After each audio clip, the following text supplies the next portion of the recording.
Hey guys, this is Jay Calder with Jay Unboxing here giving you a personal prediction for Jake Paul versus Anderson Silva.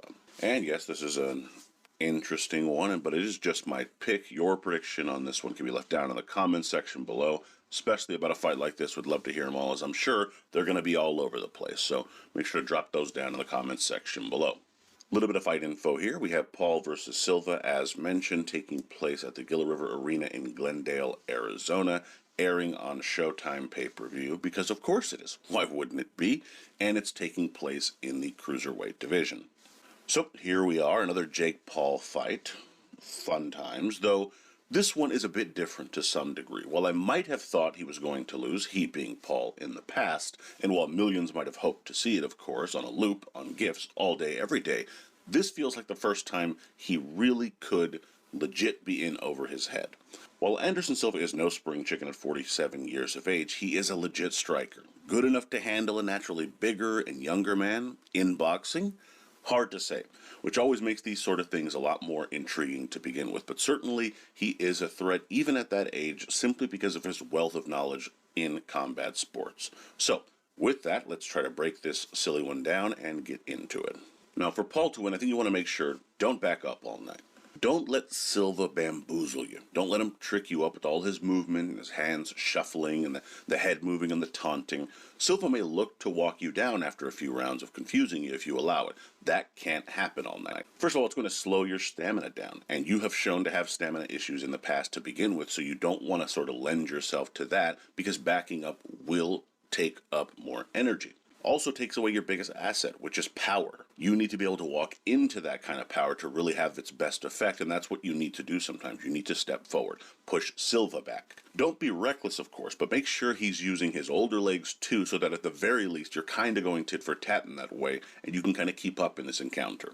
I also think you need to land a right hand early. Again, make Silva feel your power. You have to make him feel the advantages you have in general. That's a theme for you in this fight. So try to use it to make him think, make him aware of how hard you can hit. He wants you to do the thinking. Turn that around with your power. Don't overcommit, but make sure you're setting it up with a jab and stepping into it correctly and landing it. The earlier, the better. You can also do this by varying its speed. Don't throw so much behind it that you tire out, but throw enough that when he feels it, he knows it's legitimate and has to think before just coming in. And as I've sort of alluded to here, make him feel his age. Dig to the body. That's the easiest way to do it. Jab downstairs as well. That's a simpler way of even doing it, and one that you could probably get away with without having to risk too much return. Press him. Lean on him. You're a bigger guy naturally. While he is longer, you're probably still the bigger guy. So leaning on him, pressing him is certainly going to take a bit out of his legs to begin with.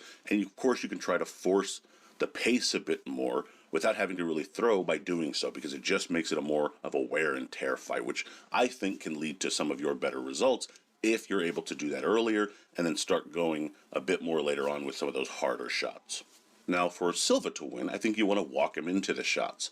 Silva will want to come forward, I think, use that movement to kind of throw him off, and then ultimately when he is stepping back, I think he's going to want to counter him. That, I think, is one of his best chances in this fight, to really tag Jake and kind of tame him. At times, I think if he steps back and lands with that double impact, that'll be all the better for him.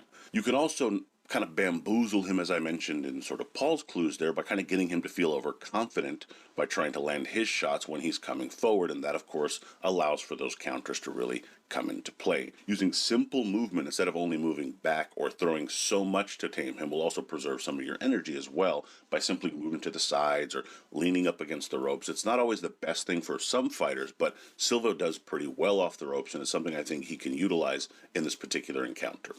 I would also say sweep the right hand.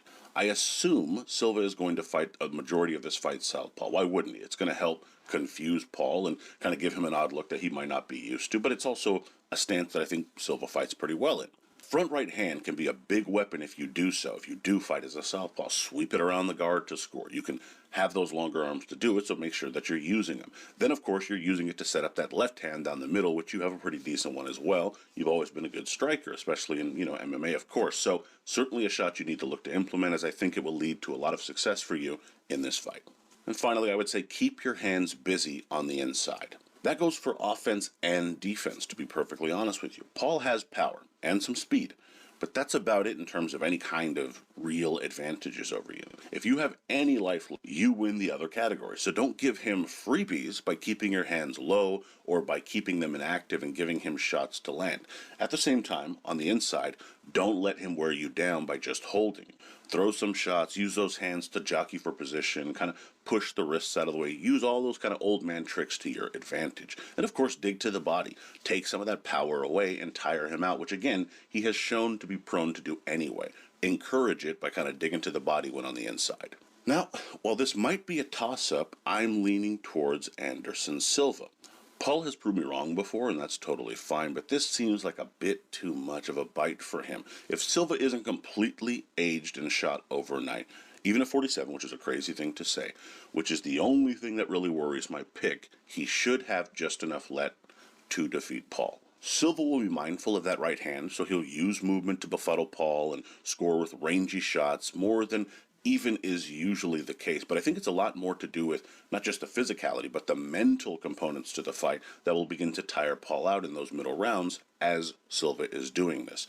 Silva himself may begin to tire in those final frames, but he should have enough sort of gumption and experience to deal with those 8 rounds and score enough with counters and lead right hands to earn the decision. Winner, Anderson Silva via unanimous decision. Now, in terms of the betting odds here, Paul and Silva have kind of gone back and forth. At one point, Silva was a pretty sizable favorite, and Paul was an underdog, but now it's switched in some books. The odds that I kind of think, my opinion, seem to be the truest are Silva coming in at a minus 150, with Paul coming in at a plus 120. That seems about right to me. And with those bets, I think you're getting pretty decent odds either way. I mean, of course, if you're betting on Paul, he's an underdog. You have nothing really to scoff at there. It's pretty decent odds. And, again, reasonable. Small to medium bet there makes sense. For Silva, for it to matter, probably needs to be more of a medium bet. And, of course, that is kind of dependent upon your confidence, but still pretty reasonable odds there as well. In terms of the over-under, they are set at approximately 6.5, which kind of in this case means it's going the distance, which sounds odd, but of course this is an 8-round fight. You have the over set at minus 150 with the under set at plus 105. Now, if you are a Jake Paul believer, I would argue that the under seems to be a reasonable bet because you probably think it ends early because he's simply the younger, fresher man. That's a reasonable bet. Even someone picking Silva like me agrees that's a pretty reasonable laydown. Again, small bet, you don't want to go anything crazy on this one, but certainly something to look into. The over is not bad either, but I'm not really into picking overs in these sorts of fights. They're just so weird, and these kind of circus fights can go anywhere, so certainly not something that I'm too keen on when you just don't know what's going to happen, and it could end in a single round, and who the hell knows. But in any event, those are your odds. And my prediction record as of October 17th is 32-11-1 with 10 exact. But let me know what you guys think down in the comments. Pretty odd but interesting fight. And of course, we'd love to hear your thoughts on this one, your picks, your predictions, bets, so on and so forth. Please be sure to like, comment, share, subscribe, and follow me on Twitter at jcalderon_JOB. And you can email me at jagunboxing@gmail.com. I'd love to hear from you there. Also, be sure to check out jagunboxing.com for the schedule, results, betting odds, rankings, all that good stuff. And as always, until next time.